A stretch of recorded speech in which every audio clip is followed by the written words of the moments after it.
میرے عزیزوں ہمیں یہ معلوم نہیں، ہم راتوں کو سوتے ہیں پتہ نہیں کون سی صبح سورج پچھم سے نکل آئے. ڈر بھی نہیں ہے، ہمیں خوف بھی نہیں ہے. یہ بڑی علامتوں میں سے. اس کے علاوہ بڑی علامتوں میں سے حضور اکرم صلی اللہ علیہ وسلم نے فرمایا، تم دیکھو گے کہ آدم علیہ السلام کے پیدائش سے لے کر قیامت آنے تک کا سب سے بڑا فتنہ دنیا میں اگر کوئی چیز ہے، حضور فرماتے ہیں وہ دجال کا ظاہر ہونا. دجال، اسی پر آپ مجھے بولنے کے لیے کہا ہے، دجال کا ظاہر ہونا. یہ دجال ہے کیا چیز، اس پر میں ڈیٹیل میں آؤں گا، پہلے یہ علامتیں ختم کر لیتے ہیں. دجال کا ظاہر ہونا یہ قیامت کی سب سے بڑی علامت ہے. لیکن ساتھ میں ایک اور نشانی ہے، دابۃ الارض. ایک جانور نکلے گا جس کے ہاتھ میں ایک لاٹھی ہوگی، موسیٰ علیہ السلام کی وہ لکڑی ہوگی، اس کے ہاتھ میں سلیمان علیہ السلام کی انگوٹھی ہوگی. وہ جانور پوری دنیا میں گھومے گا، انسان نما جانور ہوگا، اور وہ مسلمانوں سے بھی ملے گا، کافروں سے بھی ملے گا. تو جس کو ایمان والا وہ دیکھے گا اس کی پیشانی پر موسیٰ علیہ السلام کے عصا سے لکیر کھینچ دے گا، اور جس کو کافر وہ دیکھے گا اپنی انگوٹھی سے اس پر سکہ مار دے گا. تو جس کے پیشانی پر نشان لگ گیا وہ مومن ہی انتقال کرے گا، اور جس کی پیشانی پر اس نے انگوٹھی سے تھپا مارا وہ کافر ہی مرے گا. وہ لاسٹ فائنل کرنے کے لیے آتا ہے دابۃ الارض. لیکن اس سے پہلے دجال آئے گا. دجال کا ظہور یہ ایک بہت ہی امپورٹنٹ چیز ہے میرے عزیزوں. لیکن حیرت کی بات ہے، ہم آج تذکرہ کر رہے ہیں، مجھے ٹینشن نہیں، میں حدیثیں پڑھ رہا تھا. دجال کے آنے کا خوف ہونا چاہیے. حضور صلی اللہ تعالی علیہ وسلم اپنی دعاؤں میں یوں عرض کیا کرتے تھے، اللہم انا نعوذ بک من فتنۃ المسیح الدجال. اے اللہ ہم تیری پناہ مانگتے ہیں مسیح دجال کے فتنے سے. آپ بھی دعاؤں میں اس کو شامل رکھیں. فرمایا کہ جب وہ دجال ظاہر ہوگا تو اس قدر آزمائش میں مبتلا کر دیا جائے گا ایمان والوں کو، وہ 40 دن میں پوری دنیا گھوم لے گا. بہت فاسٹ ہوگا، پوری دنیا میں جائے گا، اور اس کے ایک ہاتھ میں جنت ایک ہاتھ میں دوزخ کی شکل وہ بنا کر کے لائے گا، دکھائے گا. اصلی جنت اور اصلی دوزخ نہیں، لیکن وہ لوگوں کو یہ دکھائے گا کہ میرے سیدھے ہاتھ کی طرف دیکھو، اس میں باغیچے ہیں، لہلہاتے ہوئے باغ ہیں، اس میں نہریں ہیں، اور بائیں ہاتھ میں آگ اگل رہی ہے. اس کا منشا اور اس کا مقصد کیا ہوگا؟ وہ کہے گا مجھے خدا بولو، میرے سامنے سجدہ کرو. تو اگر کوئی اس کو سجدہ کرنے سے انکار کرے، حدیث پاک میں اس کی دونوں ٹانگیں پکڑ کر چیر دے گا اس مومن میں، یا تو پھر کھولتے ہوئے تیل میں ڈالے گا، یا پھر وہ اپنی جلتی ہوئی آگ میں ڈالے گا. بہت سخت شدت کی تکلیف دے گا. اور جو اسے خدا مان لے، اس کے سامنے سجدہ کرے، وہ اس کو اپنی جنت میں ڈال دے گا. وہ لاکھوں کی تعداد میں لوگوں کو کافر بنائے گا، لاکھوں کی تعداد. اور یہ کوئی بعید بات نہیں لگتی مجھے. کیوں؟ آج کی سچویشن میں دیکھ رہا ہوں، یہاں کوئی بابا، لٹھ والا بابا اگر جیب سے ایک سکہ نکال کر کے دے دے تو لوگ سجدہ کرنا شروع کر دیتے. ارے بڑے پہنچے ہوئے بابا، ان کے بارے میں کچھ بھی مت بولنا. تو یہاں جو باباؤں سے بہک جاتی ہے پبلک، وہ دجال سے کیسے نہیں بہکے گی؟ دجال تو بہت بڑے بڑے کارنامے کر کے دکھائے گا.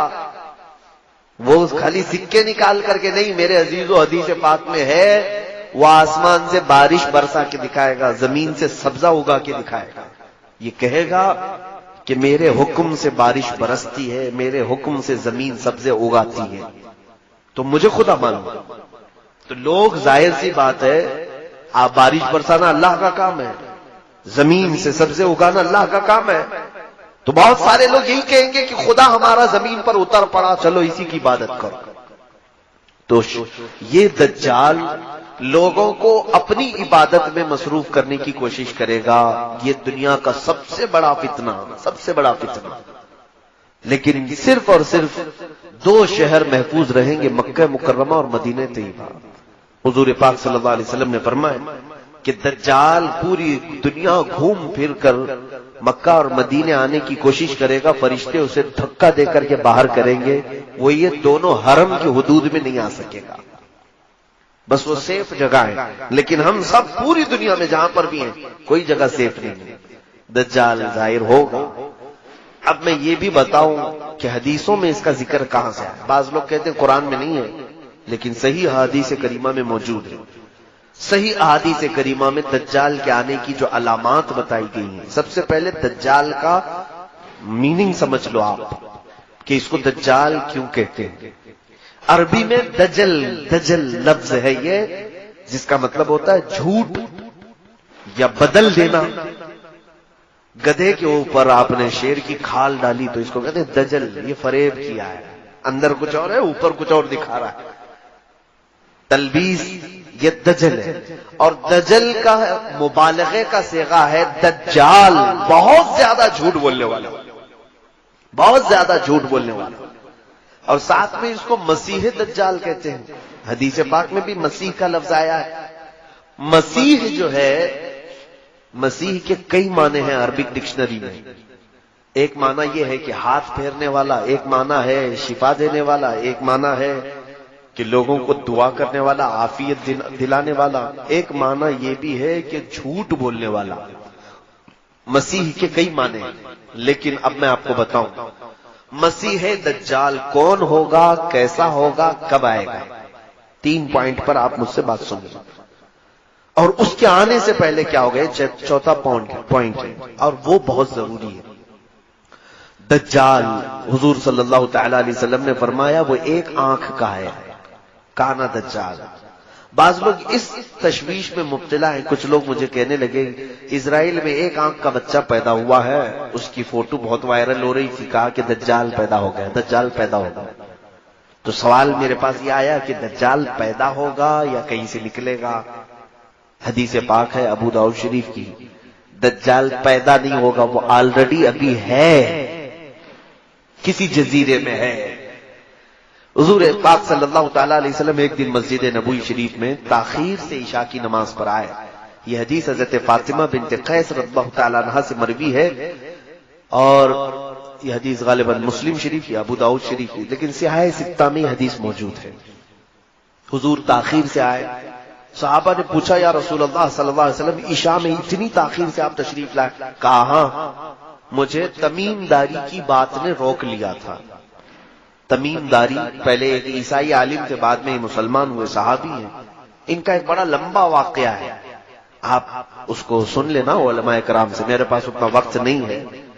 تمیم داری ایک سفر پر تھے، ایک مرتبہ کسی جزیرے میں یہ پھنس گئے، تو انہوں نے حضور صلی اللہ تعالی علیہ وسلم کو ایک واقعہ بتایا کہ سمندر کے سفر میں جہاز جو ہے بہک گیا اور ہچکولے کھاتے ہوئے غرق ہونے کے قریب تھا، لیکن ایک جزیرے میں پتہ نہیں کہاں پر، جزیرہ سمجھتے ہیں نا، آئی لینڈ، بیچ میں سوکھی جگہ اور چاروں طرف سے پانی ہو، اس کو آئی لینڈ جزیرہ کہتے۔ تو اس جزیرے پر میں پہنچ گیا تو وہاں دیکھا ایک عورت بہت ہی اونچی ہے، کالی شکل کی ہے، اور وہ اپنے بالوں کو نوچ رہی ہے۔ میں نے پوچھا کہ تو کون ہے؟ تو اس نے کہا میں جاموس ہوں، یا کوئی لفظ اس نے کہا، جاموس تو عربی میں بھینس کو کہتے ہیں، لیکن الفاظ یہ ہیں، کہا میں دجال کی عورت ہوں، میں تجھے اور ایک چیز دکھاتی ہوں۔ تو لے کر کے گئی، ایک بہت بڑی عمارت تھی، قلعہ تھا، وہاں جا کر کے دیکھا، یہ کہتے ہیں کہ اندر ایک بھیانک شکل والا جس کی ایک آنکھ تھی کالا قسم کا، وہ اپنے بالوں کو نوچ رہا تھا اور زمین سے آسمان کی طرف اچھل کود کر رہا تھا۔ بہت توجہ سے سنی اس حدیث کو۔ تو میں قریب گیا اور پوچھا تم کون ہو؟ تو اس نے کہا میں دجال ہوں، میں دجال ہوں۔ یہ شاید ہو سکتا ہے کہ ہم سب کو عبرت کے لیے ایک شخص کو دکھا دیا گیا، ورنہ سب کے لیے پاسبل نہیں ہوگا۔ آج بھی بعض لوگ اس حدیث کی تشریح کرتے ہوئے یا تحقیق کرتے ہوئے، مجھ سے بھی کئی لوگوں نے پوچھا برموڈا ٹرائنگل شاید وہی جزیرہ ہوگا۔ برموڈا ٹرائنگل ایک جگہ ہے جہاں کوئی جہاز جاتا ہے تو واپس آتا ہی نہیں ہے، لیکن ایک حدیث پاک میں یہ موجود ہے کہ یہ گئے بھی اور آئے بھی، اور رسول پاک کو خبر بھی دیا کہ میں ایک ایسے شخص کو دیکھ کر کے آیا ہوں۔ لیکن سنیے دجال نے کیا کہا ان سے کیا پوچھا؟ اس نے پوچھا دجال نے کیا امیوں کا نبی ظاہر ہو گیا ہے؟ امی کہتے کسی سے جو نہ پڑھا ہو. کیا امیوں کا نبی ظاہر ہو گیا؟ نبی امی یعنی جو کسی سے نہ پڑھا ہو وہ نبی آ گیا؟ تو میں نے کہا ہاں وہ نبی آ گئے. کہا اس کے ماننے والے، اس کی اطاعت کرنے والے پیروکار سب عبادت کر رہے ہیں، سب اس کی پیروکاری کر رہے ہیں، اطاعت کر رہے ہیں؟ تو میں نے کہا ہاں بہت دل سے کر رہے ہیں، اس نبی کی اطاعت بڑھتی جا رہی ہے. تو اس دجال نے کہا تو پھر ابھی میرے آنے میں بہت وقت ہے. اس نے کیا کہا؟ تو ابھی ان کے لیے خیر ہے، میرے آنے میں وقت ہے. جس کا مطلب یہ نکلتا ہے کہ جس وقت نبی امی کی امت حضور کی اطاعت چھوڑ دے گی دجال ظاہر ہوگا، وہ آئے گا. اسی لیے تو اس نے پوچھا کہ اطاعت ہو رہی کہ نہیں ہو رہی ابھی تک. یہ ایک حدیث پاک ہے. اس کے علاوہ کئی حدیثیں ہیں جو میں ہو سکے تو کسی بک میں کوٹ کر کے بتا دوں گا. مجھے معلوم ہے میں نے اپنے بھائیوں سے کہا تھا، بچوں سے جنہوں نے پروگرام ارینج کیا ہے، جتنے ایجوکیٹڈ لوگ بیٹھے ہوئے ہیں سب کے ہاتھوں میں ایک نوٹ بک ضرور تھمائیں اور ایک قلم. میری تقریروں کو نوٹ کرتے جائیں، جو چیز اچھی لگے اس کو کوٹ کریں. دیکھیں یہ روایتی جلسہ نہیں ہے، آپ جو راتوں میں چلا چلی والے جلسے کرتے ہیں. میں ایک چاہتا ہوں کہ کوئی بیداری اور آپ کے اندر علم کی ایک طلب اور تشنگی اور بڑھتی جائے اور کچھ فائدہ لے کر کے جائیں. اس کے لیے یہ ضروری ہوتا ہے کہ آپ تقریر سن کر کے واہ واہ سبحان اللہ نعرے لگا کر سو نہ جائیں، بلکہ اس کو یاد رکھیں اور دوسروں تک پہنچانے کی کوشش کریں کہ میرے پاس ایک ایجوکیشن یہ آیا ہے، تو بھی میرے بھائی سن لے. اسی لیے ہم نے یوٹیوب کے چینل وغیرہ چلائے. صرف واحد ہمارا مقصد یہی ہے کہ علم چھپایا نہ جائے، دوسروں تک پہنچ جائے. اب دجال کے متعلق کی بات سنیے. ایک حدیث پاک یہ ہوئی، سیدنا ابو بکر صدیق رضی اللہ تعالیٰ عنہ سے بھی حدیث پاک ہے. یہ مسلم شریف کی حدیث میں موجود ہے کہ آپ نے فرمایا کہ حضور صلی اللہ تعالیٰ علیہ وسلم نے دجال کا ذکر فرمایا اور ارشاد فرمایا وہ مشرق کی طرف سے ظاہر ہوگا. تو پوچھا کہ مشرق کدھر؟ کہا خراسان کی طرف. خراسان جانتے ہیں؟ خراسان یا افغان اور ایران کے علاقے کو خراسان کہتے ہیں. تو یہاں سے بھی ٹینشن ختم ہو گیا. کچھ لوگ جو ہے عرب سے کہہ رہے ہیں، امریکہ سے نہیں، ضروری نہیں. حدیثوں میں مشرق کا لفظ آیا اس طرف سے آئے گا. تو جب بھی آئے گا اس کے آنے سے پہلے کیا ہوگا؟ میں نے 2 پوائنٹ تو پہلے بتا دیے تھے. کون ہے اس کے بارے میں میں نے بتایا وہ سب سے زیادہ جھوٹا ہوگا. یعنی جو خدا ہی بن کر کے آیا ہے اس سے بڑا جھوٹا کون ہو سکتا ہے. دوسری چیز یہ ہے کہ وہ کیسا ہوگا وہ بتایا حضور صلی اللہ علیہ وسلم نے. کہا ایک ہی آنکھ ہوگی اس کی اور کانا ہوگا، اسی لیے اس کو کانا دجال بھی کہتے ہیں. اور وہ 40 دن میں پوری دنیا گھومے گا. اچھا اب تیسری بات یہ ہے وہ کب آئے گا. اس کی ایک بات یہ ہے کہ حضرت ابو بکر صدیق نے پوچھا یا رسول اللہ صلی اللہ علیہ وسلم وہ کب آئے گا؟ فرمایا دجال اس وقت ظاہر ہوگا جب سارے لوگ اس سے غافل ہو چکے ہوں گے، اس کے بارے میں کوئی بات ہی نہیں کر رہا ہوگا. آج تو ہم بات کر رہے ہیں اسی لیے میں نے کہا مجھے ٹینشن نہیں ہے، لیکن جس وقت سارے لوگ بھول چکے ہوں گے کوئی بات ہی نہیں کر رہا ہوگا دجال کے متعلق. دجال اچانک آئے گا. لیکن میرے عزیزوں ہمارا ایک بات کرنا بھی کافی نہیں ہے. میجورٹی آج دجال کے متعلق گفتگو نہیں کرتی. صحیح بات ہے. علماء کرام کو میں بلیم نہیں کر رہا، میں علماء کی توہین نہیں کرنا چاہتا، نہ میں علماء کی بے ادبی کرنا چاہتا ہوں. لیکن آج ہو سکتا ہے یہ مصلحت ہوگی. میں نے کثرت سے علماء کو دیکھا دجال کے متعلق یا اس ٹاپک پر نہیں بول رہے. شاید یہ حدیث پاک میں اسی لیے کہا گیا جس وقت سارے لوگ بھول چکے ہوں گے دجال کو تب دجال آئے گا. تو بھول گئے ہیں آج. دوسرے سارے ٹاپک پہ ہم گفتگو کرتے ہیں، اس پر نہیں. جب تک دجال سے لوگوں کو ہم ڈراتے رہیں گے، اس کے فتنے سے پناہ مانگتے رہیں گے لوگ، وہ نہیں آئے گا، وہ نہیں آئے گا. اب اس کے آنے سے پہلے کیا ہوگا یہی میرا ٹاپک ہے. فرمایا گیا کہ جھوٹ کو سچ کر دیا جائے گا اور سچ کو جھوٹ بنا دیا جائے گا. پوری دنیا میں آج اس مشن پر پورا بہت بڑے پیمانے پر کام ہو رہا ہے. جھوٹ کو سچ بنا دو اور سچ کو جھوٹ بنا دو. اور اس میں سب سے بڑا اگر کوئی رکن ہے دجال کا تو وہ میڈیا ہے. اسی لیے میں اپنی تقریروں میں ہمیشہ یہ کہتا ہوں، لوگ گودی میڈیا کہنے لگے. گودی میڈیا نہیں، ان کو دجالی میڈیا کہو. دجال کے پلان پر عمل ہو رہا ہے.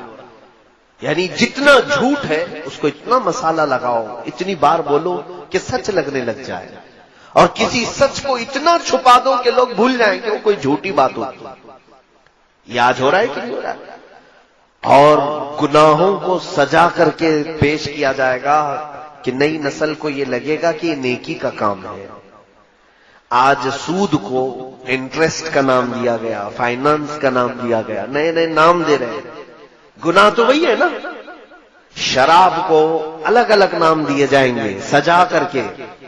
بہت سارے نوجوان ہیں ہمارے کہتے شراب نہیں پیتے، بیئر پی رہے ہیں. بیئر کیا چیز ہے میرے عزیزوں؟ نام بدلنے سے کوئی چیز کی حرمت نہیں بدلتی.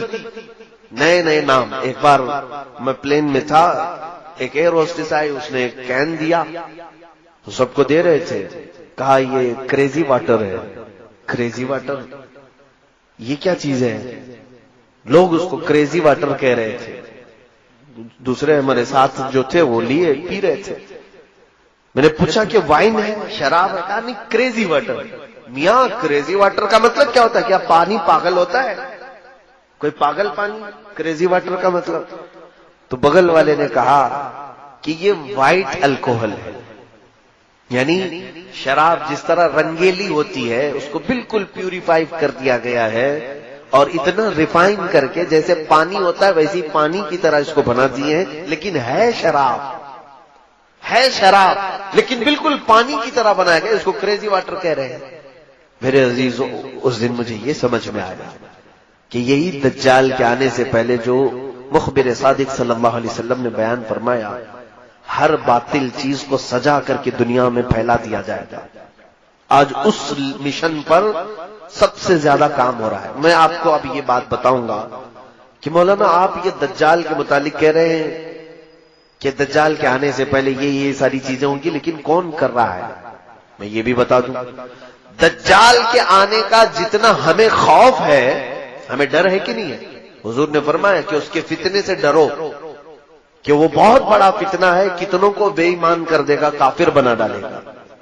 میں ابھی شروع میں ہی یہ بات کہا نا، ہم پتہ نہیں ہمارے سامنے چھوٹی بڑی چیزیں اچھمبے والی ہوتی ہیں تو ہم دل دے بیٹھتے ہیں لوگوں کے پیچھے. دیکھتے نہیں کتنے ایسے ڈھکوسلے پیروں کے پیچھے پھر رہے ہیں. اچھے پیروں کی بات نہیں کر رہا ہوں. ہمارے علاقے میں بہت سارے ایسے ہیں ساؤتھ سائڈ میں جو ایک وقت کی نماز نہیں پڑھتے، عورتوں سے اپنے جسموں کی مالش کرواتے ہیں. ان کے ہزاروں مریدین ہیں. ایک بابا ہے، اس کو دودھ سے لوگ نہلاتے ہیں، عورتیں نہلاتی ہیں. اس نے تو اپنے گھر کے سامنے کعبہ تک بنا ڈالا ہے. کعبہ تک بنا ڈالا ہے. کیوں ان کے پیچھے پبلک ہے؟ میں نے پوچھا کہ تم پاگل ہو، مسلمان ہو، سامنے وہ شرک کر رہا ہے اس کے پیچھے پڑے ہو؟ کہا نہیں، تمہیں معلوم نہیں بابا کے چمتکار کیا کیا ہے. کہا کیا دکھاتا ہے؟ یہ نظر بندی کرتا ہے، جادو کرتا ہے، لوگوں کے پیٹ میں سے سوئیاں نکالتا ہے، لوگوں کے پیٹ میں سے بلیڈ نکالتا ہے. اور کہتے ہیں ہم نے تو کبھی نہ سوئی کھائی نہ بلیڈ کھائی، لیکن بابا جب کہہ کر آتے ہیں تو سوئی بھی نکلتی ہے، بلیڈ بھی نکلتی ہے. کہا یہ تو نظر بندی ہے، شعبدہ بازی ہے، جادوگری ہے. اور اس کو دیکھ کر کے وہ لوگ اس کے فریفتہ ہو گئے بابا کے. اسی دن مجھے یہ بات یاد آئی، اس بابا نے تو خالی اتنا ہی دکھایا، جب دجال بارش برسا کے دکھا دے گا، سبزہ اگا کر کے دکھا دے گا، تب تو یہ قوم تو اس کو اللہ ہی کہنے لگ جائے گی، اس کو تو خدا مان بیٹھے گی. اسی لیے دجال پوری دنیا کا سب سے بڑا فتنہ ہے جو حضور نے فرمایا. اب اندازہ کیجیے آپ، رسول کریم صلی اللہ تعالی علیہ وسلم جس کے فتنے سے پناہ مانگتے ہو وہ فتنہ کتنا بڑا ہوگا. نبی آخر الزمان صلی اللہ علیہ وسلم خود دعا کرتے تھے، اے اللہ مجھے دجال کے فتنے سے بچا. وہ کتنا بڑا فتنہ ہوگا. اس لیے ہم لوگوں کو ہلکے میں نہیں لینا ہے اس کو. اچھا، میں جو بات کہہ رہا تھا، ہم جتنا اس کے فتنے سے ڈرتے ہیں، دنیا میں ایک قوم ایسی ہے جو اس کا شدت سے انتظار کر رہے ہیں. دجال کو وہ بہت زیادہ چاہتے ہیں، بہت زیادہ محبت کرتے ہیں، اور اس کے آنے کے لیے جانے کیا کیا کر رہے ہیں. ہم ڈر رہے ہیں نا، ہم تو اس کے فتنے سے ڈرے. دنیا میں ایک قوم ہے جو دجال کے آنے کا انتظار کر رہی ہے، وہ یہودی قوم ہے. جیوز جو ہیں، یہودی اسرائیلی. میں اس کو کھل کر کے بول رہا ہوں. ایک بات مجھے معلوم ہے، میرے استاد مصر میں انہوں نے بتایا بھی تھا کہ یہودی اس وقت دنیا میں اتنے منصوبے بناتے ہیں اور ان کے خلاف جو بولتا ہے اس کو یا تو مار ڈالتے ہیں یا اس کے خلاف ایسی سازشیں رچتے ہیں کہ وہ بند ہو جائے، قید ہو جائے، یا تو پھر اسے خرید لیتے ہیں. یہ تو میں تقریباً 10 سال سے بول رہا ہوں. مجھے اس بات کا خوف نہیں ہے. جس وقت تک اللہ نے زبان رکھی ہے میں امت محمدیہ کو حضور کی امانت سپرد کر کے رہوں. جب اللہ کو منظور ہو وہ میری زبان بند کرا دے، اور رب تبارک و تعالیٰ کے چاہے بغیر کچھ نہیں ہوتا. اس بات کو سن کر کے چلے. اگر کسی کو سننے میں اور محفل میں بیٹھنے سے ڈر لگتا ہے کہ یہ کوئی ہاٹ ہارر ٹاپک ہے تو خدا حافظ کہہ سکتے ہیں، اپنے بستر پہ جا بھی سکتے ہیں. میری طرف سے کوئی زور زبردستی نہیں ہے بیٹھنے کی. لیکن اگر کسی کو کچھ نالج لینا ہے تو بیٹھ سکتے ہیں. دجال کے متعلق سب سے زیادہ اگر کسی کو انتظار ہے تو یہودیوں کا ہے، اسرائیل کو. اب ان کی کتابوں میں ان کے بڑے لوگوں نے لکھا ہے کہ دجال اس وقت تک نہیں آئے گا جب تک اسلام اور مسلمانوں کو رسول سے دور نہیں کر دیا جائے گا. سب سے اہم چیز ہے یہ. ان کو کیا چاہیے؟ دجال چاہیے. اور دجال کے آنے کے لیے دروازہ کیا ہے؟ پوری دنیا کے مسلمان اپنے نبی سے دور ہوں. کیونکہ دجال نے بھی اس حدیث میں نے بتایا نا، پوچھا نا تمیم داری سے کہ وہ آخری نبی آ گئے تو انہوں نے کہا آ گئے. اس نے پوچھا کیا ان کی امت ان کی اطاعت کر رہی ہے؟ تو انہوں نے کہا اطاعت کر رہی ہے. تو دجال نے کیا کہا؟ ابھی میرے آنے کا وقت نہیں. اب ان کو دجال چاہیے. کیوں؟ یہ کہتے ہیں ہمارا وہ مسیحا ہے. دجال کے آنے کے لیے روزانہ صبح اور شام میں دعائیں ہوتی ہیں اسرائیل میں، روزانہ دعائیں ہوتی ہیں. اور وہ اس لیے دعا کرتے ہیں کہ وہ ہمارا مسیحا ہے، ہمیں تکلیفوں سے نجات دے گا، ہماری پوری دنیا میں حکومت قائم کرے گا، ہمیں موت سے بھی بچائے گا. ایک بات یہ بھی یاد رکھ لے کہ دنیا میں سب سے زیادہ موت سے ڈرنے والی قوم یہودی ہے. وہ مرنا نہیں چاہتے کوئی بھی، وہ موت سے بہت ڈرتے ہیں. اسی لیے ان کا آپس میں جو ایک دوسرے کو سلام بھی جو کرتے ہیں نا، ہم السلام علیکم کہتے ہیں نا، ان کا سلام ہے ذی 1000 سال. فارسی میں یہ ہے ذی 1000 سال. تفسیر میں لکھا ہوا ہے یہودی آپس میں ایک دوسرے کو سلام بھی کرتے ہیں تو یوں کہتے ہیں جیو 1000 سال، جیو 1000 سال. قرآن میں پہلے پارے میں اللہ نے فرمایا ہے لو یعمر 1000 سنۃ وما هو بمزحزحه، یعنی اگر ان کو 1000 سال کی عمر بھی دے دی جائے تب بھی وہ مرنا پسند نہیں کرتے. اور اللہ تعالیٰ نے ان کے رد میں جتنی آیتیں نازل فرمائی، یہ کہتے ہیں ہم اللہ کے بیٹے ہیں، ہم اللہ کے محبوب ہیں. پوری دنیا کیچڑ سے بنائی گئی ہے اور ہم کو جنت کی مٹی سے بنایا گیا ہے.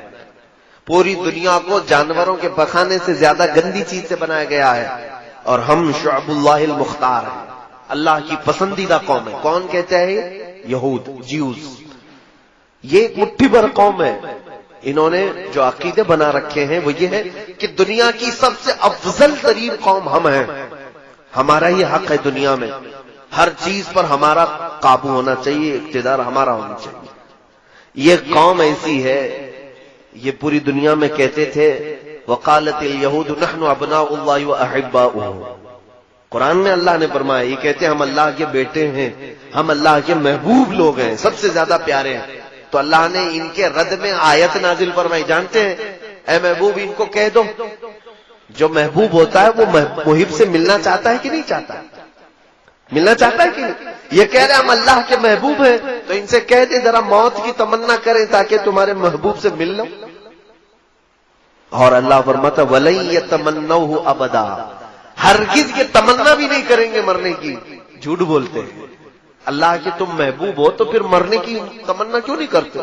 جو محبوب ہوتا ہے وہ چاہتا ہے کب میں دنیا سے جاؤں میرے مولا سے ملاقات کروں. تو یہاں پر یہ قوم ایسی ہے جو مرنا نہیں چاہتی. جو امپورٹنٹ بات ہے وہ میں آپ کو بتا دوں، بہت زیادہ مسئلہ پھیلانے سے کوئی مطلب نہیں ہوگا، کل خلاصہ ملا کر کے میں آپ کو بتا دوں کہ دنیا میں اتنا اتھل پتل یہ کیوں مچائیں؟ سب کو اب تقریباً نوجوانوں کو معلوم ہو چکا ہے الومیناتی کیا ہے، فری میسن کیا ہے، اور پھر یہ جتنی ان کی تنظیمیں ہیں، خفیہ تنظیمیں، یہ کیا ہیں، سیکریٹ اب تو کچھ نہیں رہ گیا، یہ سب پورا ظاہر ہو گیا۔ 1 آئی، یہ ایک آنکھ کی علامت کیا ہے، ٹرائنگل کیا ہے، 66 کیا ہے، یہ سب یہودیوں نے بنائی ہوئی علامتیں۔ میں بہت سرسری انداز میں جا رہا ہوں کیونکہ پڑھا لکھا طبقہ بیٹھا ہوا ہے، اور اگر نہیں معلوم ہے تو میرے ان اشاروں پر آپ انٹرنیٹ میں سرچ کرو اور معلوم کرو کہ یہ چیزیں کیا ہیں، یہودیوں کی خفیہ تعلیمات ہیں۔ لیکن آپ یہ ہم سے پوچھیں گے آخر یہ کیوں ایسا کر رہے ہیں، ان کو کیا فرق پڑتا ہے، ہمارے پیچھے کیوں پڑے، پوری دنیا میں یہ نظام کیوں چینج کرنا چاہتے ہیں، کیوں پوری دنیا کو رد و بدل کرنا چاہتے ہیں؟ ایک ہی ان کا مقصد ہے، کیا ہے جانتے ہیں؟ یہ مرنا نہیں چاہتے، موت ان کو پسند نہیں ہے، اور یہ ہمیشہ جینا چاہتے ہیں۔ دنیا کی ہر چیز پر کنٹرول کر لیا لیکن موت پر کنٹرول نہیں ہو پا رہا۔ اب موت کس کے ہاتھ میں ہے؟ کس کے ہاتھ میں؟ اللہ رب العزت۔ ان کو بھی معلوم ہے، ان کو بھی معلوم ہے موت اللہ کی طرف سے آ رہی ہے، تو کیوں نہ ہم ڈائریکٹ اس اللہ کو ہی ختم کر دیں، معاذ اللہ رب العالمین۔ یہ پلاننگ ہے، اور یہ میں کہہ نہیں رہا ہوں، آلریڈی یہ پہلے ہو چکا ہے۔ ایک ڈاکٹر ہیں، میں نام ذکر نہیں کر رہا ہوں، وہ عیسائیوں کے ایک بڑے ماہر محقق ہیں، انہوں نے بھی اس چیز کی تحقیق میں لکھا ہے کہ پہلے کے دور میں نمرود کی جب حکومت تھی تب بھی یہ یہودی تھے، تو ان لوگوں نے کیا کیا تھا، نمرود جو بادشاہ ہے اس نے ایک بہت بڑا محل بنایا تھا۔ نمرود بھی بہت لمبی عمر تک جیا، بہت بڑی طاقت تھی، وہ خدا کہلاتا تھا اپنے آپ کو، لوگوں سے سجدے کرواتا تھا، لیکن اب اس کو بھی ایک ہی ٹینشن تھا، کیا؟ موت کا، مر جاؤں تو سارا خدا ختم، سڑ گیا۔ اس کو بھی موت نہیں چاہیے تھی، اس نے کیا سوچا، پوری دنیا پر میرا کنٹرول، پورے لوگ میرے سجدہ کر رہے ہیں، تو کیوں نہ میں پوری پبلک کو ملا کر کے فوج بنا لوں اور اس خدا سے لڑ لوں، ایک بار ٹرائی کر کے دیکھتے ہیں، اس خدا کو مار کے گرا دیں گے تو پھر اب موت حیات سب ہمارے ہاتھ میں آ جائے گی۔ یہ پلاننگ اس وقت اس نے کیا تھا، یہ ہماری کتابوں میں نہیں ہے لیکن پرانی دوسری مقدسات میں موجود ہے۔ تو اب اس نے ایک بہت بڑا ورلڈ ٹاور بنایا تھا، اس زمانے کا بہت اونچا ایک محل بنایا، عمارت بنایا، اور دنیا بھر کے سارے لوگوں کو ایک جگہ جمع کیا، سب کی زبان ایک بنایا، کہا لینگویج الگ الگ نہیں ہونی چاہیے، سب کی ایک ہی زبان، آپس میں سارے لوگ میرے وفادار، اور سب کو ٹریننگ دیا کہ خدا کے ساتھ لڑنا ہے، سب کو خدا کا باغی بنا دیا سب کو، اور سارے جوش میں، اور اتنی بلند عمارت بنائے۔ پوچھا گیا کیوں بنا رہے ہو، کہا اس پر چڑھ کر کے آسمانوں میں جاؤں گا، اس سے جنگ کروں گا خدا کو اور اس کو گرا دوں گا، میرے پاس پوری دنیا کی پبلک بھی ہے۔ نشے میں چور آدمی کہاں تک سوچتا ہے، سیاست بہت گندی چیز ہو جاتی ہے کبھی کبھار، آدمی خدا بننے کی کوشش کر ڈالتا ہے اور خدا کو مارنے کی کوشش کرتا ہے، معاذ اللہ رب العالمین۔ تو اس نے یہ پلان بنایا، اور یہ غالباً انجیل میں ہے، بہت پہلے میں نے پڑھا تھا، اس نے عمارت بنایا اور اوپر چڑھا بھی، پوری پبلک کو کہا کہ تم میرے ساتھ رہو گے، سب کی لینگویج ایک ہی، تم میری حمایت کرو گے، میری فوج میں رہو گے، اور میں اب خدا سے جنگ کر رہا ہوں، ایک بار اگر میں نے اس کو مار دیا تو تم میں سے سب کو میں نے ہمیشہ ہمیشہ کی زندگی دینی ہے، ٹینشن مت لینا، کسی کو 2000 سال چاہیے لکھوا لو، میں 2000 سال دے دوں گا، کسی کو 5000 سال چاہیے میں دے دوں گا۔ تو سارے لوگ بہت شوق میں تھے کہ مرنا ہی نہیں ہے، چلو یہ ایک کام کر کے دیکھ لیتے ہیں۔ اب جب وہ اوپر چڑھا تو اب دیکھیے مقدسات جو کتابیں ہیں وہ کہتی ہیں اللہ رب العزت نے اپنے فرشتوں میں سے ایک فرشتے کو فرمایا کہ آؤ، میرے بندوں میں سے ایک بندے نے بڑی بلند عمارت بنائی ہے، چلو ذرا دیکھ لیں۔ اللہ رب العزت نے فرمایا اور آسمانوں کی طرف نزول فرمایا، اور اپنے ایک فرشتے کو، اللہ تعالیٰ کے فرشتوں کی تعداد کسی کو نہیں معلوم، معلوم ہے کتنے لاکھ، کتنے کروڑ، کتنے ارب. بلکہ اندازہ کرنے کے لیے ایک صرف میں حدیث بتا دوں، جب بھی بارش ہوتی ہے نا، حضرت ابن عباس فرماتے ہیں ہر قطرے کو ایک فرشتہ زمین پر رکھ کر جاتا ہے، اوپر سے برسایا نہیں جاتا. ایک ایک قطرے کو ایک ایک فرشتہ زمین پر رکھ کر جاتا ہے. بارش کے قطرے نہیں گن سکتے تو فرشتوں کو کہاں گن سکو گے؟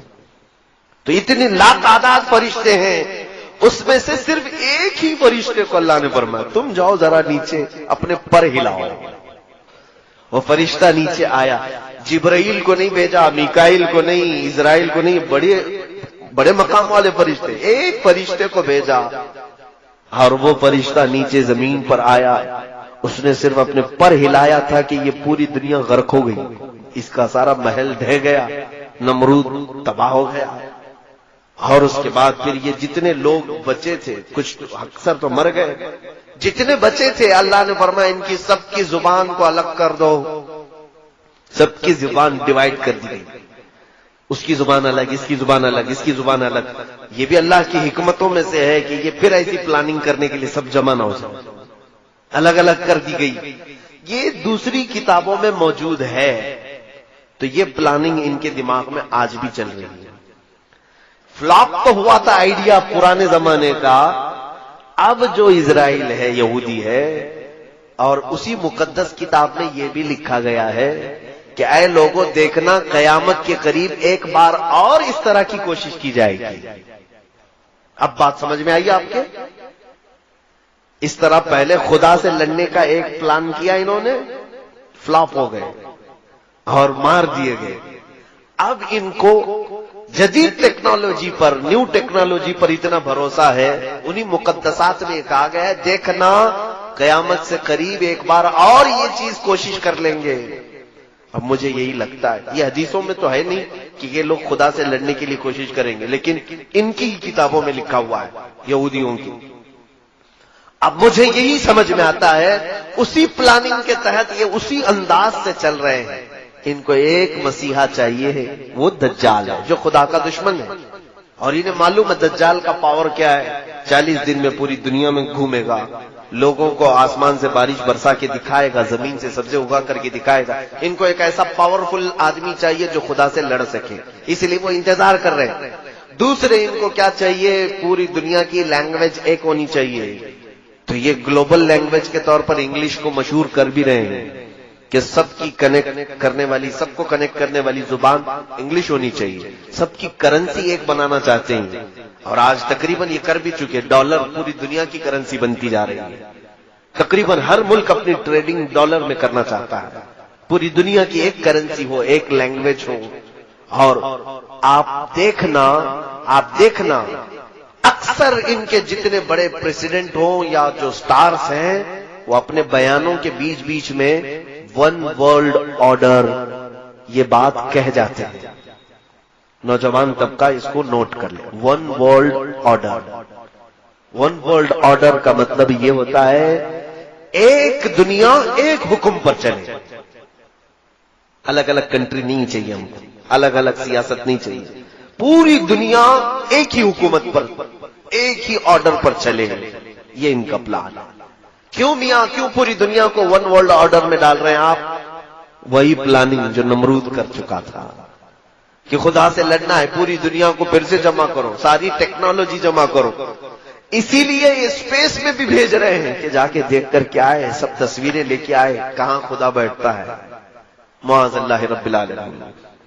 میرے عزیزو، میں ان ترقیات کے خلاف نہیں ہوں، اسپیس کے خلاف نہیں ہوں، میں چاند کے بارے میں گفتگو نہیں کر رہا ہوں. لیکن بعض محققین نے کہا کچھ لوگوں کی شرارت یہ ہے جیوز میں سے جو ہر نئی ٹیکنالوجی کو خدا کے خلاف سوچتے ہیں. یہودیوں میں بھی، آج میں پورے یہودیوں کی بات نہیں کر رہا، بہت سارے یہودی وہ ہیں جو ان شرارتوں کو بالکل پسند نہیں کرتے ہیں. وہ تورات انجیل پر یقین رکھتے ہیں، ایمان رکھتے ہیں. عیسائیوں میں بھی سارے نہیں ہیں، وہ بھی اپنی مقدسات پر ایمان رکھتے ہیں. لیکن کچھ ایسے ہیں جن کو عباد الشیطان کہا جاتا ہے. یہودیوں میں ایک تنظیم ایسی نکلی جو ڈیول ورشپرز ہیں. یعنی شیطان کی عبادت کرتے ہیں، پوجا کرتے ہیں، یہ ان کا پورا کیا ہوا ہے، پوری دنیا کو بدلا ہوا۔ اب سنیے، اب یہ پوری دنیا میں کیا ہنگامہ مچا رہے ہیں، کیا ہنگامہ مچائیں۔ میں باخبر ضرور کرنا چاہوں گا ہر بچے کو، ہر جوان کو،